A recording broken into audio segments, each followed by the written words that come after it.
everybody. Welcome to Diabetes Every Day. And we're going to do something a little bit different. I know that usually my videos are in my kitchen.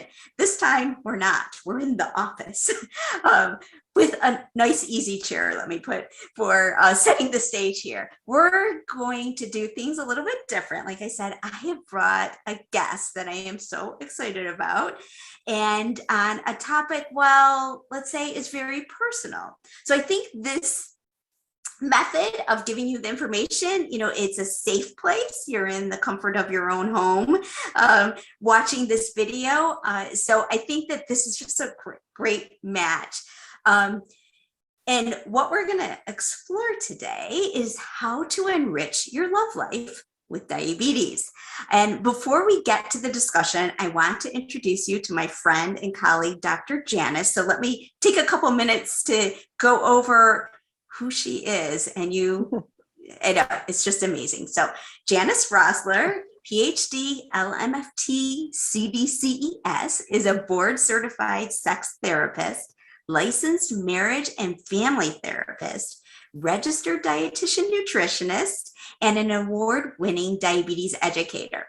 Her books include Intimacy and Diabetes, Sex and Diabetes, Approaches to Behavior, Diabetes on Your Own Terms, and The Secrets of Living and Loving with Diabetes.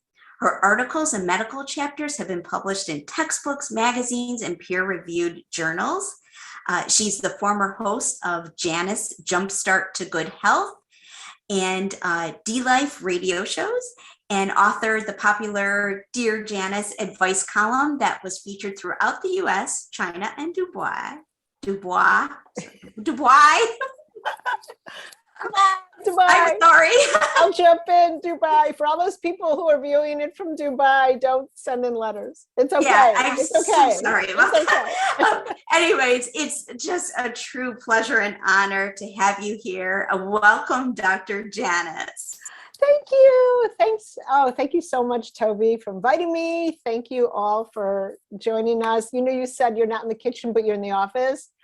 My darling, we should be in the bedroom, but that's okay. That's okay. We'll go with this. It's good. It's all good. Anyway, so great to see you. Yes, thank you. Thank you for being here. And, as I was thinking about this show, my YouTube channel, my website, I go under the name of Diabetes Every Day. And I had this aha moment for this show. Maybe I should call it Diabetes Every Night. Oh yeah. Well, you could have sex during the day, so maybe it still works. It's okay. I thought about that too. It's okay. It's all good. It's all good. So since diabetes is 24/7, we don't want to miss out on any part of the day or night. And I'd love, to start out with, if you could give us some tips about what to do when diabetes actually enters the bedroom. And there's so many things that can happen and they're related to the diabetes, like low blood sugar, low desire, or maybe even elevated blood sugar. Well, first I want to let everyone know that about half of everyone with diabetes has some type of sexual complication. And the sexual complications can run from erectile dysfunction to vaginal dryness, to pain during intercourse, to self-esteem issues, if you've gained a lot of weight where you just don't feel like connecting. I mean, it goes the gamut from physical to emotional. So, and you're right, it's, blood sugar issues and dropping in the middle and all those things. So yeah, diabetes does enter the bedroom. You can lock and bolt the door and you can keep your 5-year-old out, but you can't keep diabetes out. It comes with, for sure. So first of all, accept that it's there. And that's a piece. This is part of who you are. It's not all you are. I know you talk about this, that, no one should be defined by what their medical issues are, but it's there. And realize that you may have special needs because of it, meaning that you may want to keep snacks on your nightstand in case you start to go low. Remember, sex is a physical activity. So it's a workout, and for some people and for some moments, it's a more intense workout, and sometimes it's not, but want to be prepared for that. Also, in terms of feeling good, if you wear a pump, for instance, and you have infusion set adhesive marks or bruises or injection black and blue marks, just really having communication with your partner. This is what you look like. They have their own bumps and bruises also if they don't have diabetes. So, acknowledging who you are, that you're more than just those marks. You're a person, you're a loving person. In terms of performance, I say this to everybody, every human who wants to know about sexuality. It's not about performance, it's about connection. You may or may not have the sexual experience you want, especially if you have trouble with ejaculation or challenges with maintaining an erection. But the main thing is connection. There's a lot of things that can be done to help resolve erection issues. Many, many treatments for those who have those. And as for women, we know there are emotional connections that have more of an impact, even though they also impact, our friends with penises, they impact them as well, emotional issues. But women tend to be a little more impacted if you have diabetes, with issues related to depression, with feeling less connected. Also, there's wonderful lubricants. Keep those by the bedside. There's a whole variety of types and flavors and you name it, warming, not warming. So try and see what you like.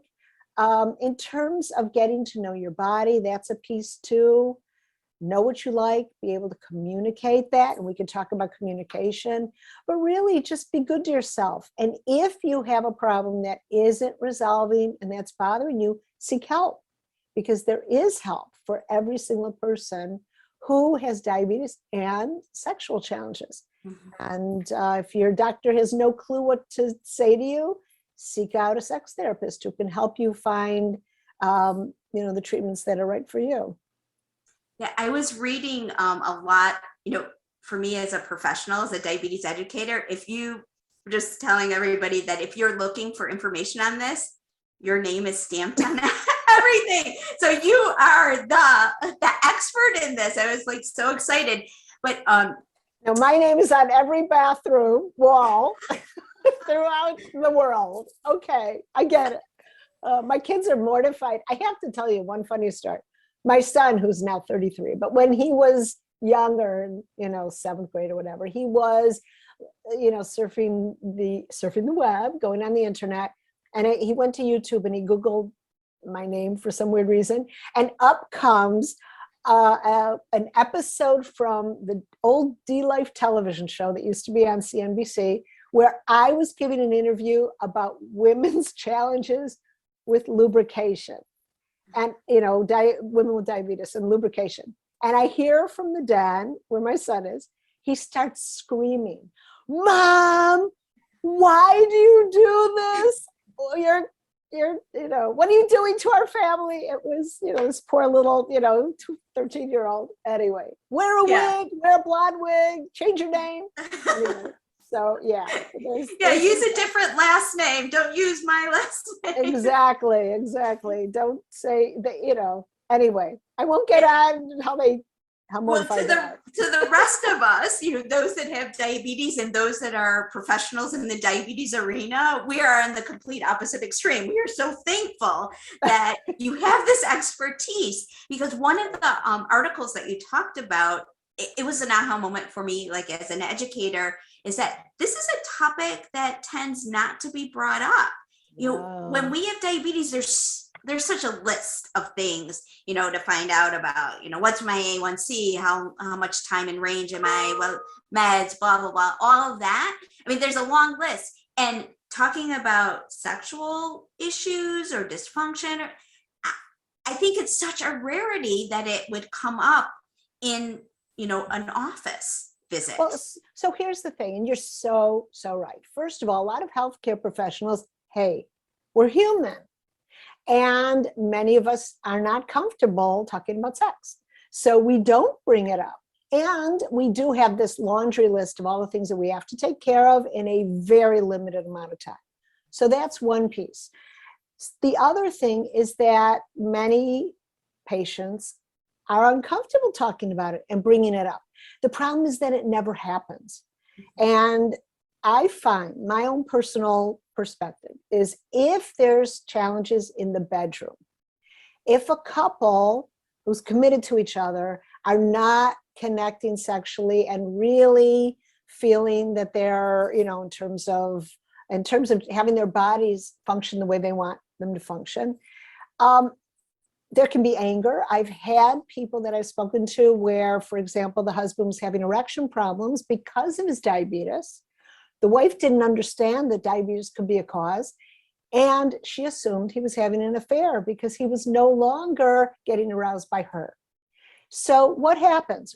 They go to a medical appointment to meet with their dietitian, and the dietitian says, hey, why don't you work together and shop together and read labels, and can you support each other with physical activity and all the good things we share? If they are angry because of what's happening in the bedroom, do you think she's going to read labels for him? Yeah, so we need to talk about it. And so that's one reason why I encourage patients to bring it up, and bring it up early in the appointment, because we call them doorknob issues, whereas the healthcare professionals walking out the door and pulling it to close, all of a sudden they go, excuse me, by the way, can you help me with my, vaginal dryness? Well, this is a long conversation. You can't just say, oh, do this, see you later. So we all deserve it. We deserve to have the intimate life that we want to have. And, it's hard. It's hard. And I saw in so much of your writings that there was a true theme there. No matter what, some of it was specifically on men, and some was specifically on women. Some was about both. But the theme was about that partnership and communication. So we're talking about one part about sexuality or sexual dysfunction, but the second part that's so important is that support in diabetes management. It makes it so much easier having a partner, in the diabetes management perspective. So they go so hand in hand. And I thought this is like a super aha moment. I hope the audience is seeing that or feeling that as well, that it's not just one little pocket, it really affects everything. You need to do this together, really. I mean, I know we call about diabetes warriors, I don't know about that word so much, but, yes, I'm managing my diabetes, but it sure does make it helpful if you have a supportive partner.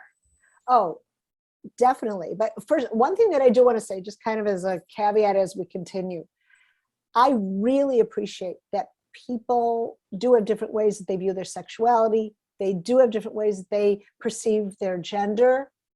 I so respect that, but I do want everyone to know that the medical world is still male and female. It's still very binary in terms of medical research, and biologically, those born with penises function differently than those born with vulvas and vaginas. So I apologize. I hope no one takes offense if we're talking men and women, but really that's unfortunately the limited language that we have right now in the medical world. So just, saying that, but you're so right.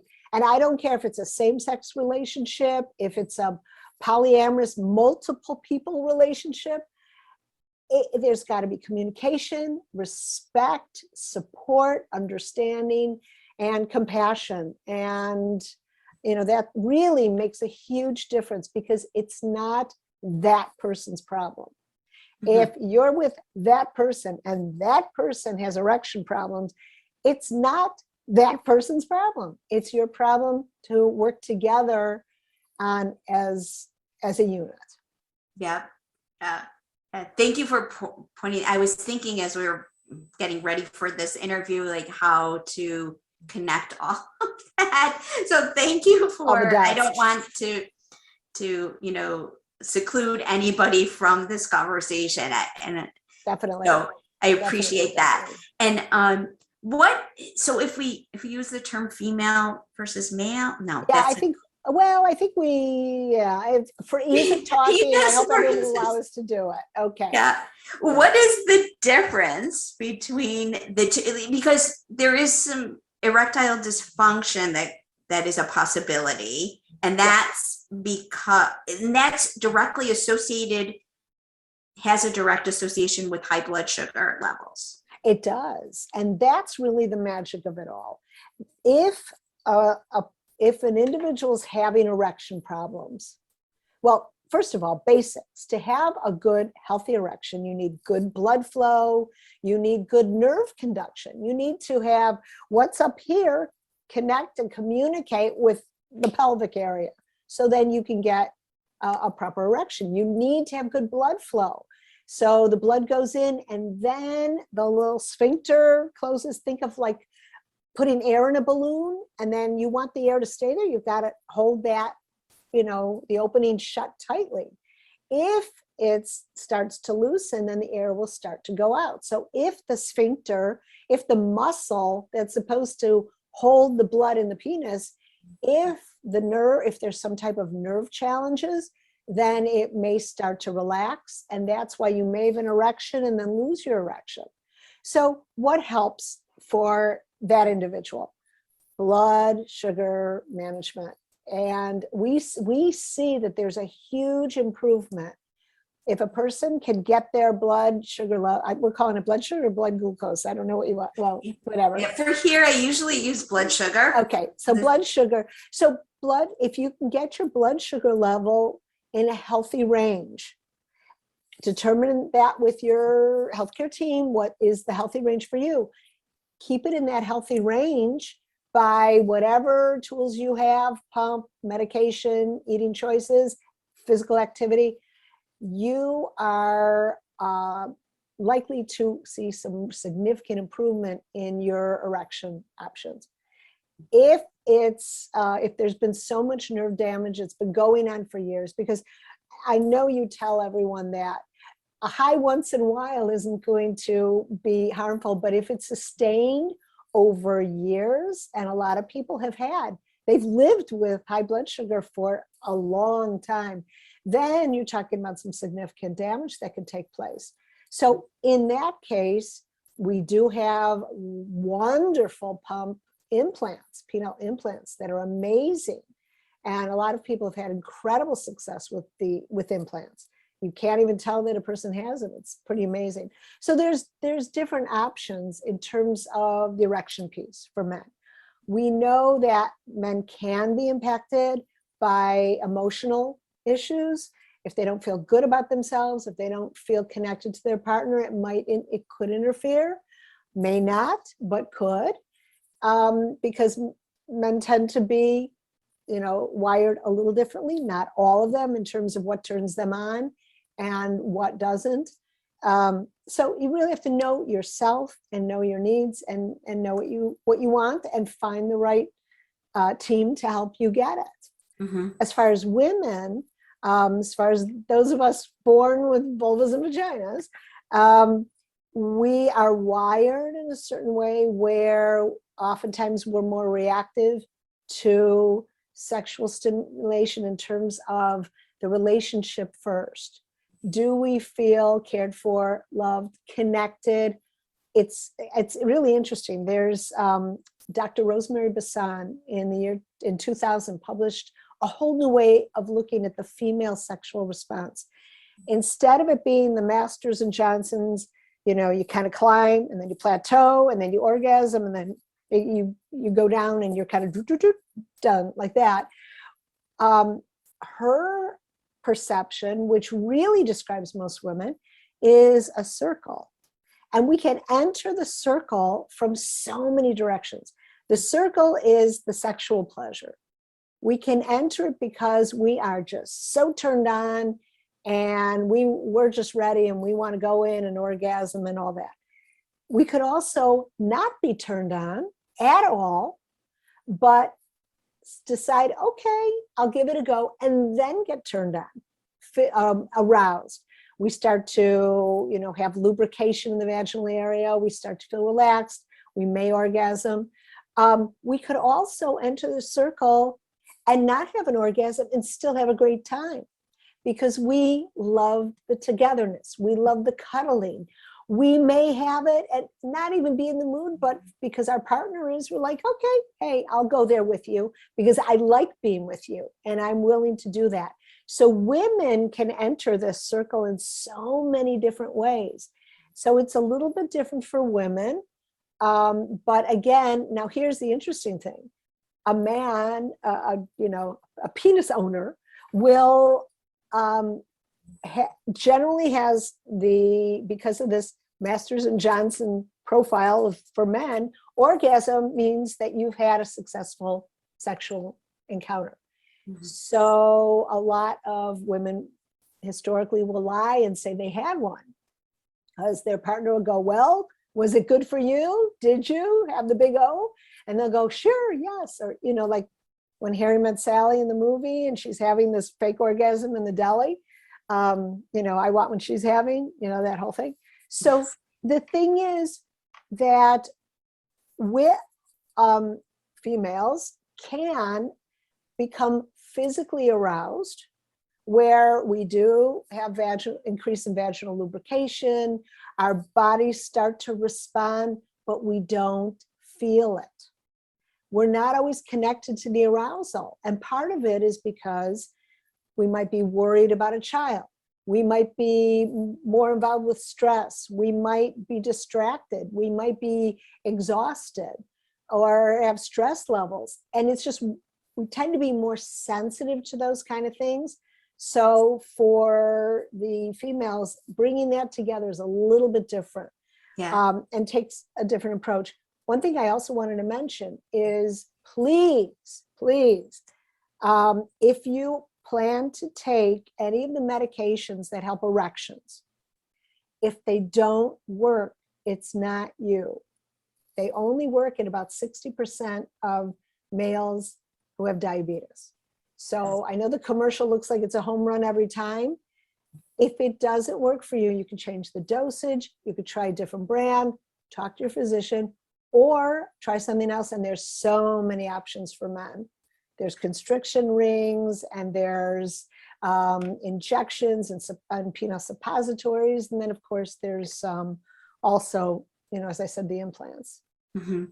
So. Yeah, I wanted to bring up too about with diabetes just alone. So it sounds like it may affect women more so maybe than men, but for people with diabetes, there's more than 300 daily decisions, just solely on diabetes decisions in a day. Yeah. So you have that going on in your mind, that doesn't like turn off all the time when you go into the bedroom. There's just to know that's a fact, so that you're not beating yourself up on. No, definitely. And we actually have a name for the discomfort of the stress of living with diabetes. We call it diabetes distress. I mean, it's an actual clinical thing where it's not just it's not depression. Goes under that heading a bit, but it's the stress of living with something where you're making 300 daily decisions about it, and people around you are not making 300 decisions about it. And it can be extremely stressful to have that type of pressure. And yes, that goes in the bedroom. That enters right in, definitely. Yeah. You might be in this really nice, wonderful, intense moment, and then you go, oh, I forgot to check my blood sugar. Oh my gosh, where am I? What am I? I forgot to, change my pump setting. Oh, and you lose it. You kind of like get distracted, and then the moment. Definitely. Sometimes for people that are monitoring their blood sugars really closely, and some we have the continuous glucose monitor, but then you're worried about if the alarm's going to go off, like where am I on the spectrum? And people that are manually checking their blood sugars too, I know if they're in that kind of management that they tend to go low, that that's going to be on their mind too. Well, you know, one thing that, I'm sorry, didn't mean to interrupt you. There's one thing that I really love, one idea that I've seen work for a lot of people, and that's to give your diabetes a name. I don't know if, I know people sometimes name their pumps, but to actually give your diabetes a name. Huh. So here's an example. There was a couple I was working with, and whenever he had an erection problem, you know, she was angry at him. There was also another couple where the woman would lose interest and the husband got really frustrated, two married couples. And I asked one of them to name the diabetes. And, you know, of course, they had been playing the blame game. Oh, you ruined it. You ruined it. I was ready. You weren't. Think of, going back to the royal family, Prince Charles, when he was married to Diana, had Camilla on the side, Camilla Parker Bowles. And she was that, you know, as Diana said, the third person in their marriage. Well, diabetes is the third person in the room. So this couple named, I think it was the husband's diabetes, named it Camilla. When he wasn't able to get a satisfactory erection, they both said, drat that Camilla.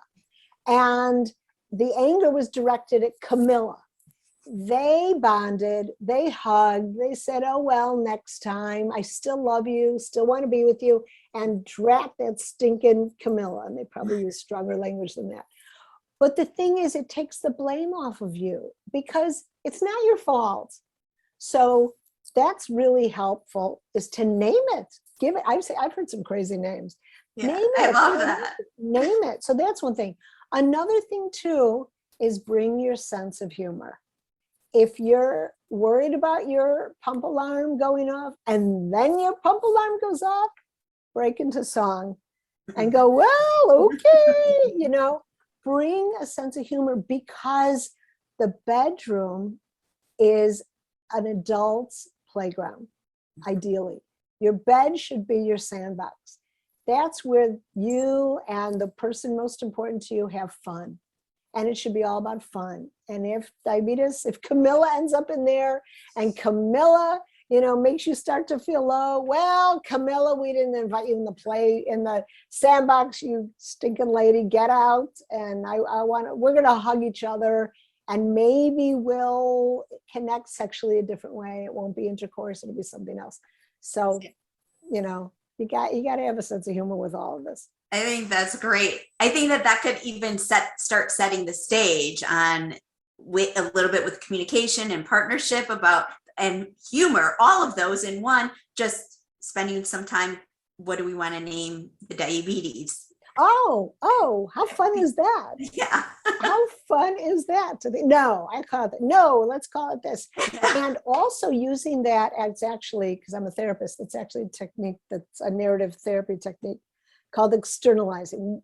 Put it outside of you. You are not the problem. Camilla is the problem. Yeah. You're great. You're wonderful. You're sexy. You're amazing. And Camilla, drat her. So it really can be very healthy for a couple to play with that notion and to use it, even outside of the bedroom. You know, right. Camilla's making you late. I'm waiting in the car because you have to test again or do whatever, you know. Yeah. So, yeah. That's great.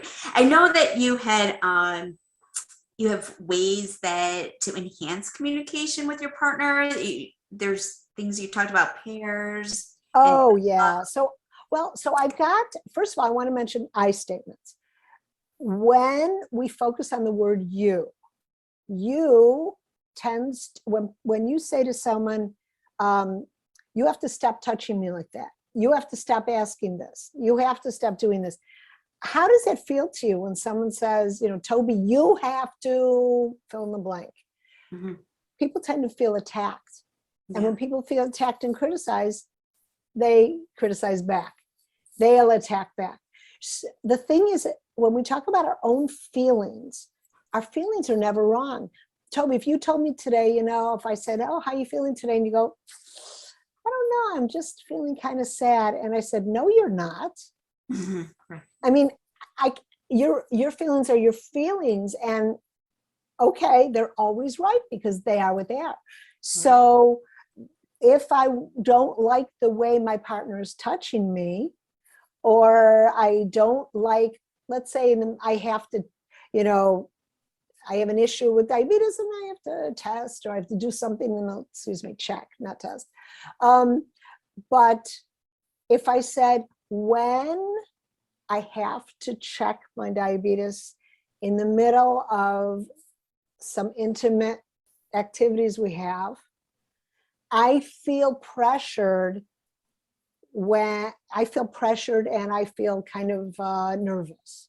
What I need is for you to be patient and just give me space so I can do what I need to do and I can come back. Or even not even saying you, just saying what I need is just a few moments to do what I need to do, to take a deep breath, check that I'm safe, and then I'll get back to it. So this way I'm sharing my feelings. You're focusing on I feel, what I need, and that can be really helpful. There's also a group called Pairs, and Pairs created a series of interactive questions where you check in every day.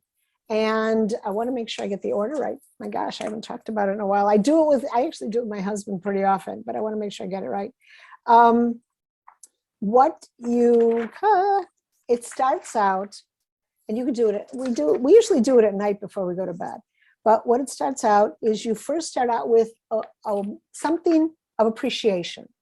So I might say to my husband, and you mentioned something that you really appreciate that they did on your behalf, did for you. So I'll say to my husband, I really appreciate that you cleaned up after dinner without me even mentioning it. And I'll go, wow. Mm-hmm. And he may say, I really appreciate that you made my favorite meal tonight. And you seem to make it with so much love, We rarely say how much we appreciate the person we're closest to. We say how much we appreciate coworkers. Oh, thanks. I didn't expect you to make copies for me, or whatever it is. But the people we love most, we don't usually do those things. So step one is appreciation. Say how much you appreciate a specific action. Don't just say, what do I appreciate? You're such a great girlfriend. Mm-hmm. That is not the same as I appreciate that you made reservations for dinner, mm-hmm. and then I didn't have to. Want to be specific because it feels like you're really paying attention. Step two is new information. Share something interesting that happened today. When you're out in the work world or you're with other people, you're not always together with your partner, and things happen. And by the time you get home, you forgot about them, or you just don't mention them. This helps you bond on that. These are all different bonding moments. So new information. Say one thing that was new today. I ran into someone I never saw, I haven't seen in years. I just sold something really special. Just connect. Step three is a puzzle. Ask about something you're curious about. They don't have to answer. Just say, gee, I wonder why the Joneses put their house up for sale. And your partner will go, I don't know. You're just sharing on what you're curious about.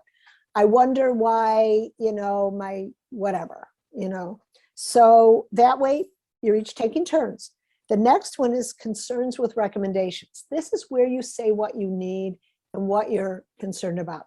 So you might say, I noticed that, and again, you're using the I language. When I come home and I see that there's shoes by the front door, I feel very stressed because I like to come home to a clean house. How about, people usually criticize without a recommendation. How about I go to, a real nice store and pick up a real pretty basket, and if you want, you put your shoes in there. Mm-hmm. And your partner may go, I didn't even realize that I was doing that. I'd be happy to move the shoes. Or they'll say, great idea, or give one of their own. But you're sharing your concern using the I language. The next and final one, and they do the same, is wishes, hopes, and dreams. We started out sweet with an appreciation. We're ending sweet by keeping them in our dreams, in our hopes, and in our wishes. So this is the final step. It could be anything in the whole universe. It could be, you know what? Why don't we get a spaceship and you and I can go spend our next vacation on Mars? Would that be the coolest? Or it could be something real. I look forward to one day be, dancing at our 5-year-old's wedding. It's something that you do together. It's hopeful. It's seeing yourself in the future with that person. So those 5 steps where you each take turns, you can skip the concerns with recommendations if you don't happen to have one, but it gives an easy and loving way to share what you care about, share what you're concerned about, and you start sweet and end sweet. And it's very bonding for couples. It's really nice. So we turned, I took notes, everybody. The sharing new information, I'm just laughing. At my house, it's quite humorous. But this just happened about sharing new information. My husband was out golfing. And so when he comes home, I say, so what'd you learn? What's new? How's Tim doing? And anything new with Tim? He goes, no. And then we had the couple over for dinner, days later. And I said, we brought up that conversation. And Tim said, that's right. We don't really talk about anything. His wife and I just laughed, women are from Mars, Venus, and men are from Mars kind of thing. When I'm thinking, God, if we're talking, they told us when we're going golfing, there's no talking allowed. Okay. Well, if you and I went out for coffee, there'd be plenty of talking. Yeah. Well, different people are different. I'm sure there's some golfers who do nothing but talk, but apparently your husband's not one of them. Yes. Yeah. There's plenty to share. There's other areas that he could, but I'm just saying, giving advice to some other women that the golfers may not be saying much of anything. Well, and that's just it. And that's okay. And that's okay. But you just want to make the environment welcoming, so if they do want to say something, and also gives you a chance to say something. He didn't talk about Tim, but you could talk about what you want to share. So, right. Some of us really like to talk. So there we go. Yeah. Yeah. Well, those are great tips. I mean, we talked a lot about, was there anything else under communication that you wanted to bring up? Just what I say always is, if you're struggling, seek help. There are a lot of wonderful marital therapists and relationship therapists. There's help. You don't have to suffer. I've heard so many people who have lived with sexual complications who have had it ruin their relationships. There was one individual I knew. He was married for 10 years. During that time period, he lost his ability to have an erection, assumed that, hey, I'm not going blind, so I guess if I have to live with no erection, I'll live with it. They stopped having sex. They drifted apart. He ended up getting divorced. And when I finally mentioned to him the whole notion about an implant and medication and injections and all of the options, he started to get his erection back. And he went through several different options. And when they didn't work, he went to the next option, because there's always something. He eventually did get an implant and regained his sex life, started dating again, got into a very serious relationship with a lovely woman. And to his surprise, he never thought he'd be a father. Wow. He's a father now. He never thought that he would be a father. Great. Because, he just thought he missed that boat, and just was so glad that he said something. And I have seen people who haven't had sex with their partners in 10, sometimes 15 years, because they just were too embarrassed, or they did talk to their doctor. I know one gentleman spoke to his doctor, and the doctor said, try Viagra, here's a prescription. And that was it. And he was too embarrassed to tell him that it didn't work. And the doctor never asked, how was it? As far as women, there are treatments for women. There are wonderful lubricants. There are suppositories. There's hormonal and non-hormonal suppositories. There's a lot that we can do in order to reduce or eliminate pain. There isn't, you mentioned this, there isn't a strong connection with blood sugar level with women. We know that a woman can have a fabulous A1C, perfect diabetes report card, and still be developing diabetes, sexual complications, having dryness, having pain. So it's knowing who we are, reducing our stress, using cream if we need to, using any, some types of hormonal creams or, whatever, having that discussion with your OBGYN about what you can do in order to be comfortable. If intercourse is absolutely uncomfortable, there's so many other ways to interact sexually, all different types of sexual positions. We even call, there's intercourse, which is what that is. There's outer course. There's, we've got oral sex, and we have cuddling, and we have massage, and we have just, good old kissing and making out, all the things those in the 50s they did in the cars before reliable birth control. So there's a lot of ways to connect. You don't want to shut the door in your bedroom just because something's going on. Get help, find out what your options are, and find out what you can do for it.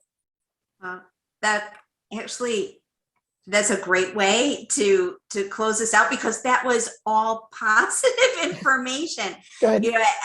I hope that everybody stayed through the show, because a lot of times people already have the notion in their head that there's nothing, closing that door. So that is a perfect summary about all the options that there are, and you're not alone by any means. I know the statistics are pretty high, and that you're not alone.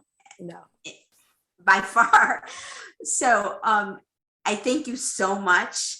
We'll have this interview posted along with the links on how to reach you and information about your books. Do you want to have any more to say right now? Otherwise, well, first of all, I do have a new series of books that will be coming out soon, hopefully throughout this year. Very inexpensive, downloadable ebooks through Diabetic. So Diabetic is a really cool organization that looks at diabetes through a lens of fun and engagement. So that's going to be coming soon. I think our first book coming out is going to be for women, and then we're going to be doing men, couples. We're going to have an edition for same-sex couples, for trans, for you name it. We want to, for those who have physical disabilities that go beyond, wheelchair sex and having orgasms if you are paralyzed in any way, which is possible through tantric type of sex. So there's a lot of cool stuff. These are all for people with diabetes as well. I mean, it's diabetes. They're going to be diabetes focused, because Okay. Diabetic is a diabetes focused organization. It's all going to have a diabetes theme. Yes, totally. Great. Well, as soon as you get the information, pass it on to me, because I will send it out in our newsletter, and I am more than glad to put it on social media as well. Thank you. If it all comes out before this video is posted, we'll put it there as well, because it's all such fabulous resources. So I thank you again from the bottom of my heart for doing this interview. And it was great to see you. Good to see you too. Thank you so much for inviting me, Toby. This was fun. This was real fun. Thank you.